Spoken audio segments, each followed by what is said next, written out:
और तनवीर कितना नुकसान करवा के बैठे अपने पोर्टफोलियो का ट्रम्प की वजह से। बस पूछो मत आर्यन, बाल बाल बची हो। इन्होंने ऐसे क्यों बोला है? काश एडिटिंग के टाइम पे पेपर्स पे जाएगा। नो, रिसेशन रिसेशन रिसेशन, हर कोई यही पूछ रहा है कि क्या रिसेशन आ चुका है। तो गाइस आर्यन जी बताएंगे क्या रिसेशन आ चुका है, बताओ आज। दोबारा से कर ले भाई। तू ऐसे मार, ऐसे कर, रिसेशन नहीं इसलिए बता कैसे करती है। तो रिसेशन, तो रिसेशन से बचने का सबसे बेस्ट उपाय क्या है? रिसेशन जैसे मैंने बोला आज तक क्रिप्टो मार्केट में नहीं आया। ये पहली बार हो रहा है कि क्रिप्टो मार्केट एक रिसेशन देखने वाली है। ओके राइट, अब कैसे जाएगी क्रिप्टो मार्केट वो हमें नहीं पता है, बट अगर बिटकॉइन भी जिस पर्पस के लिए वो बना और अब डिजिटल गोल्ड की तरह भी जाना जाता है, तो अगर पूरी मार्केट से रिसेशन में जा रही है तो क्या बिटकॉइन अपना होल्ड कर पाता है प्राइस लेवल, क्या इन्वर्सली जा पाता है या फिर नहीं जा पाता। ठीक है, तो अगर मैं मिस्टर टी की बात करता हूँ तो I think he is a very good businessman. Okay right, and he owns that power. ठीक है, कि वो कुछ भी कर सकता है एंड उस पावर का मिसयूज भी करा जा सकता है। अगर ये टैरिफ वॉर नहीं बंद हुआ तो डेफिनेटली हमें एक बहुत नेगेटिव इंपैक्ट हमारी खुद की इकोनॉमी में भी देखने को मिल सकता है। एंड जितने भी इन्फ्लुएंसर्स बोल रहे हैं आपको बाय द डिप कर लो, मत करना, हो सकता है आपको बहुत बड़ी डिप देखने को मिल जाए, हो सकता है नहीं भी मिले। जो बहुत लोगों को लगता है रिसेशन आ गया, लेकिन हमें कुछ देखने को नहीं मिल रहा। Recession it's not a very short term thing, recession is a very long term thing.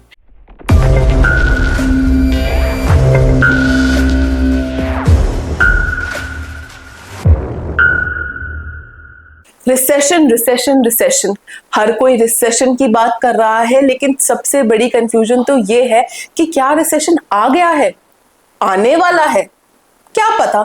Aryan आप बताओ। देखो, ऑफिशियली हम रिसेशन की साइकिल में एंटर कर चुके हैं। ओके उसका रीजन है कि आपने जो वर्स्ट सिंगल डे क्रैशेस देखे हैं स्टॉक मार्केट में वो 16-17 साल बाद जाके हुए हैं। जो हाँ लास्ट जी। टाइम हुए थे तो वो 2008 का टाइम था। 2008 में जब हुआ था तो ऐसी स्टार्टिंग हुई थी कि मार्केट्स पहले क्रैश होना स्टार्ट हुई थी, क्रैश होना स्टार्ट हुई, उसके बाद जाके थोड़ा सा, अगर मैं लॉन्ग टर्म की बात कर रहा हूँ, 1 साल 6 महीने, 1 साल 2 साल, तो उस पूरे ड्यूरेशन में बहुत सारे बिजनेसेस बंद हो गए थे, बहुत सारे लोगों ने अपनी जॉब्स खो दी थी, इनफैक्ट बहुत सारे लोग सड़कों पर भी आ गए थे। एंड जो आपकी वैल्यूज होती हैं, जैसे रियल एस्टेट ले लो आप, उसकी वैल्यू गिरी थी, आपकी कमोडिटीज होती हैं उसकी वैल्यू गिरी थी।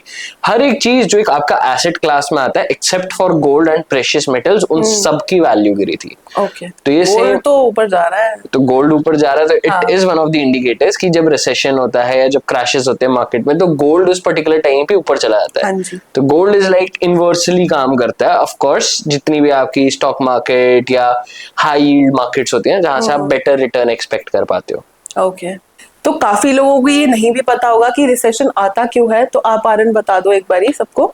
देखो, अगर मैं रिसेशन की बात करूं, ये समझो कि हमेशा हर चीज के प्राइसेस ऊपर नहीं जा सकते।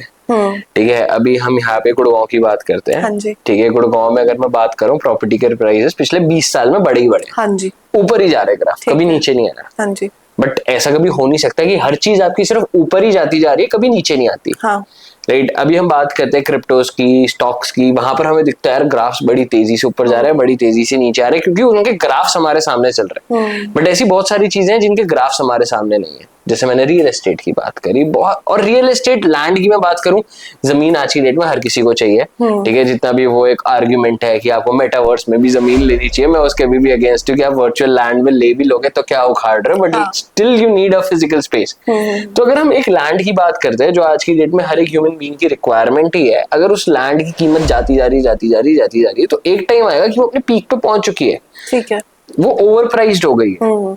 अब जब वो ओवर प्राइस्ड हो चुकी है तो मार्केट में वो नीचे भी तो आएगी। तो सेम चीज होती है कि आपकी स्टॉक मार्केट्स के साथ होती है, आपकी क्रिप्टो मार्केट्स के साथ होती है। क्रिप्टो में आज तक रिसेशन नहीं आया, बट स्टॉक मार्केट्स में आया है, आपका रियल एस्टेट में आया। और रिसेशन का मतलब ये होता है कि जब हम स्टॉक मार्केट क्रैश बोलते हैं, ठीक है, तो सिर्फ स्टॉक क्रैश हुआ है। जब मैं रिसेशन की बात करता हूँ तो सिर्फ स्टॉक क्रैश नहीं होते, आपकी हर एक एसेट क्लास क्रैश करती है। तो जब सारी एसेट क्लास मिलके क्रैश कर रही है तो उसको हम रिसेशन बोलते हैं। ओके तो ये रिसेशन क्रिप्टो मार्केट पे कैसे इम्पैक्ट करती है? रिसेशन जैसे मैंने बोला आज तक क्रिप्टो मार्केट में नहीं आया, ये पहली बार हो रहा है कि क्रिप्टो मार्केट एक रिसेशन देखने वाली है। ओके राइट, अब कैसे जाएगी क्रिप्टो मार्केट वो हमें नहीं पता है। राइट, क्योंकि जब जब हमने देखा कि फियाट करेंसीज फेल होती है तब तब क्रिप्टो के प्राइसेस ऊपर जाते हैं। रिसेशन होगा, फियाट करेंसीज आपकी फेल करेंगी। तो एक्चुअल में भी जो क्रिप्टो थी वो इसी रीजन की वजह से आई थी कि जो 2008 का रिसेशन आया था उसके बाद बिटकॉइन आया था मार्केट में कि भाई वी नीड समथिंग सॉलिड। तो ये अब मुझे लगता है खुद बिटकॉइन के लिए भी टेस्ट होने वाला है। मैं पूरी क्रिप्टो मार्केट की बात नहीं कर रहा, क्रिप्टो मार्केट कैसे रिएक्ट करती है वो एक अलग चीज है, लेकिन बिटकॉइन कैसे रिएक्ट करता है उस पर नजर हमें रखनी पड़ेगी कि अगर पूरी दुनिया की इकोनॉमी रिसेशन में जा रही है तो बिटकॉइन कैसे परफॉर्म कर रहा है। जैसे हम गोल्ड की बात करते हैं, गोल्ड जनरली इनवर्सली काम करता है, मार्केट्स नीचे गोल्ड ऊपर है, बट अगर अब बिटकॉइन भी जिस पर्पस के लिए वो बना और अब डिजिटल गोल्ड की तरह भी जाना जाता है, तो अगर पूरी मार्केट्स रिसेशन में जा रही हैं तो क्या बिटकॉइन अपना होल्ड कर पाता है प्राइस लेवल, क्या इनवर्सली जा पाता है या फिर नहीं जा पाता। तो मुझे लगता है ये पूरा कॉन्सेप्ट भी अपने आप में काफी यूनिक है कि लाइक हम भी पहली बार देखने वाले हैं कि क्रिप्टो मार्केट्स में रिसेशन का क्या इम्पैक्ट होता है। डाउन जा सकती है। ऑल्ट कॉइन्स की मैं बात करूं तो इस पर्टिकुलर टाइम पे ऑल्ट कॉइन्स होल्ड करना सबसे ज्यादा रिस्की है in terms of crypto assets. Bitcoin कैसे परफॉर्म करता है उस पे ऑल्ट कॉइन्स का भी फ्यूचर डिपेंड करता है। अगर बिटकॉइन नीचे जाएगा डेफिनेटली ऑल्ट कॉइन्स वैसे ही 60-70% से ज्यादा फॉल कर चुके हैं सिर्फ इस न्यूज पे, बट मुझे लगता है और भी कर सकते हैं फिर। ओके तो जैसे ये बहुत ही ज्यादा इन्फ्लुएंशियल जो लोग हैं जैसे मिस्टर टी, तो उनसे आपको क्या लगता है क्या इम्पैक्ट आ रहा है हमारे क्रिप्टो मार्केट पे उनके बोलने से या जो भी वो अनाउंसमेंट्स कर रहे हैं? तो यहाँ पे मैं मिस्टर टी का बता देता हूँ, बहुत सारी ऑडियंस समझ गई होगी जो the person behind this recession है एक्चुअल में।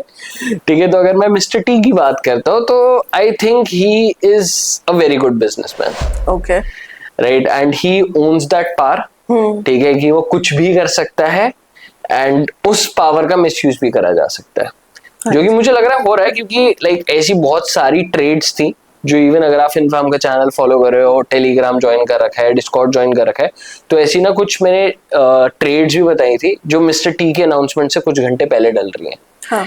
एंड कोई छोटी मोटी ट्रेड्स नहीं थी, मिलियंस ऑफ डॉलर्स की ट्रेड्स थी with a very good percentage, like 20x 40x 50x 70x leverages के साथ मैनिपुलेट किया था। तो मतलब definitely those guys were the Insiders की मैं नहीं मान सकता कि यार इतनी बड़ी वॉल्यूम के साथ अगर आप इतनी बड़ी लेवरेज के साथ खेल रहे हो और प्लस अनाउंसमेंट से कुछ घंटों पहले वो पोजीशंस जा रही हैं, तो उसमें कुछ ना कुछ तो गड़बड़ है। एग्जैक्टली कुछ ना कुछ तो गड़बड़ रहती है। मतलब मुझे नहीं समझ में आता कि कैसे आप शायद 100 करोड़ 200 करोड़ की पोजीशन खोल रहे हो 40x लेवरेज पे, मतलब आपने करीबन 1000 करोड़ की लेवरेज खोल दी है, और 40x लेवरेज इज लाइक आपकी अगर इंट्यूशन हल्का सा भी गलत है, आपका एनालिसिस हल्का सा भी गलत है, तो वो आपके जो 200 करोड़ का capital that is gone to zero. हाँ जी। बट आप खोल रहे हो 200 करोड़ का कैपिटल 40x लेवरेज पे, आपने उसको बना दिया 1000 करोड़ का कैपिटल 1000 करोड़ पे, और आप अनाउंसमेंट से जस्ट पहले कर रहे हो। अनाउंसमेंट पॉजिटिव है तो लॉन्ग पोजीशन जा रही है, अनाउंसमेंट नेगेटिव है तो शॉर्ट पोजीशन जा रही है। तो इतनी सटीक एक्यूरेसी होना definitely it raises question, and जैसे मैंने बोला है कि he is a very good businessman. हाँ जी। राइट, तो मुझे लगता है वो अपने पर्सनल गेन के लिए, अपने पर्सनल बिजनेस के लिए ये करेगा, and I am damn sure शायद 1000 करोड़ तो मैं एक बहुत छोटा अमाउंट बोल रहा हूँ जो अब तक वो कमा चुका होगा। मुझे लगता है इसके like tens of thousands of crore भी हो सकता है, इवन लाख्स ऑफ करोड़ भी हो सकता है जो अब तक कमा चुके होंगे, क्योंकि ये जानबूझ के टैरिफ वॉर छेड़ना, जानबूझ के किसी ना किसी कंट्री पे सैंक्शन लगाना, जानबूझ के पर्टिकुलर क्रिप्टो एसेट से अनाउंसमेंट करना कि हम रिजर्व बनाएंगे, हम ये करेंगे, हम वो करेंगे, तो ये जो सारी चीजें मुझे लगता है कहीं ना कहीं रिलेट कर रही हैं कि मार्केट में जो बोला मैस मैनिपुलेशन हो रही है।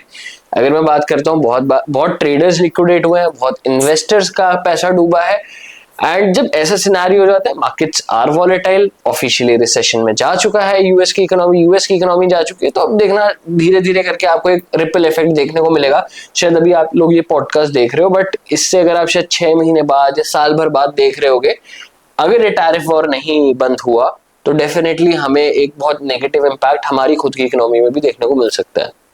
तो जब मैंने 2008 का भी रिसेशन के बारे में सुना था तो उस टाइम पे भी बहुत लोगों ने अपनी जॉब्स खोई थी, इतने लोग डिप्रेशन में गए थे, तो क्या अभी भी ये सिनेरियो होने की प्रोबेबिलिटी है? डेफिनेटली, लाइक अगर देखो रिसेशन में जाएगी तो कंपनीज अपनी कॉस्ट कटिंग करती है, क्योंकि जब रिसेशन आता है, अब ये समझो कि जो लूप में एक पैसा चलता है, ठीक है, जिसको मनी साइकिल बोलते हैं, वो मनी साइकिल हॉल्ट हो जाती है। ओके। अब हॉल्ट हो रही है तो कहीं ना कहीं कोई ना कोई साइकिल में गड़बड़ कर रहा है। गड़बड़ इन द सेंस वो पैसा या तो आ रहा है आगे नहीं भेज रहा, अगर आ रहा है उसको अपने पास ही रिजर्व्स मेंटेन करता है, and majority of the time recession में क्या होता है, जो मनी साइकिल स्टॉप होती है उसका रीजन होता है इन्वेस्टर। ओके। ठीक है, आपके सारे एसेट क्लासेस क्रैश कर रहे हैं। अब जब हम कहते हैं कि डाइवर्सिफाई योर पोर्टफोलियो, कि आप स्टॉक्स में भी पैसा डालो, आप रियल एस्टेट में भी पैसा डालो, आप म्यूचुअल फंड्स में भी पैसा डालो, आप क्रिप्टो में भी पैसा डालो, आप गोल्ड में भी पैसा डालो, तो आप इसको कहते हो डाइवर्सिफिकेशन। बट होता क्या है, जब आपका पूरा रिसेशन आता है, आपकी इसमें से करीबन 80-90% पोर्टफोलियो तो डाउन हो जाती है, और जो इन्वेस्टर होते हैं इसी पर्टिकुलर टाइम पे अपनी इन्वेस्टमेंट्स मार्केट से निकालने लग जाते हैं। एक बहुत कॉमन सी साइकोलॉजी है कि यार हर चीज गिरती जा रही, जो बचे उसे निकाल लो। जब वो मार्केट से वो पैसा भी निकलना शुरू हो जाता है ना, तो आपकी हर चीज होल्ड पे आने लग जाती है। बिजनेसेस सोच समझ के खर्चा करते हैं, बिजनेसेस क्या करते हैं, जो आपके ओवरसीज ऑपरेशंस होते हैं वो यूजुअली रुक जाते हैं। आप ओवरसीज ऑपरेशन आपके रुक जाए, चाहे आप प्रोडक्ट इंडस्ट्री में हो, सर्विस इंडस्ट्री में हो, जब आपका रुक गया तो एक फॉरेन से जो पैसा आता है और जो जाता है, तो एक कंट्री का वो भी रुक गया। तो ये कहीं ना कहीं आपकी ना इकोनॉमी को बहुत ज्यादा और डीपली तरीके से इफेक्ट करती है। And over the time being क्या होता है, अब यार एक कंपनी के पास एक फॉरेन क्लाइंट है, 3 महीने हो गए, 4 महीने हो गए, कोई क्लाइंट नहीं आ रहा, अब तो कॉस्ट कटिंग करनी पड़ेगी, कोई ऑप्शन नहीं है।